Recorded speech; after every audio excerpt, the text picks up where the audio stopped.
ডিজাইনের সাথে, মসজিদের ডিজাইনটার সাথে গাড়ির ডিজাইনটা যাচ্ছে কিনা।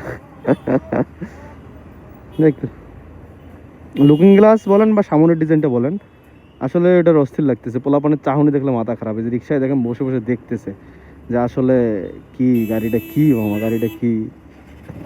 পোলাপান এটা আর কি স্বপ্ন, বিষয়টা এরকম থাকে যে এমন একটা গাড়ি করমু যেন পোলাপান দেখে যেন অবাক হয়। হ্যাঁ,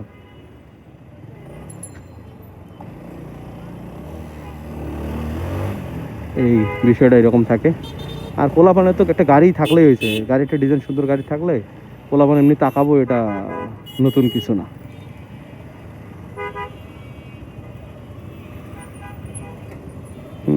এই যে একটা সিলভার, বাট ওইরকম তেমন একটা ক্লিয়ার মনে হচ্ছে না। আমি সিলভারটা লাগাইতে চাইছিলাম না, যে এই জায়গাটা সিলভার সিলভার, তো তাছাড়া নাই। হ্যাঁ, আমি লাগাইতে চাই নাই প্রথম প্রথম, পরে ভাবলাম যে না, সমস্যা তো নাই, ওটা অত বেশি দেখা যাবে না। তো এখন দেখতেছি আসলেই তো একদমই দেখা যাচ্ছে না। প্রথম প্রথম যতটুকু দেখা যাওয়ার মনে হয়েছিল ওটা আর দেখা যাচ্ছে না। সত্যি বলতে কি, আসলে আমি জ্যামে পড়ে গেছি। এটা অলরেডি আমাকে জ্যাম পোহাইতে হবে অনেক দূরই। তো আর বেশি আগাইতে যাচ্ছি না, ভিডিওটা বড় তৈরি করতে যাচ্ছি না, এখান থেকেই শেষ করতে যাচ্ছি। ওকে, বাই বাই।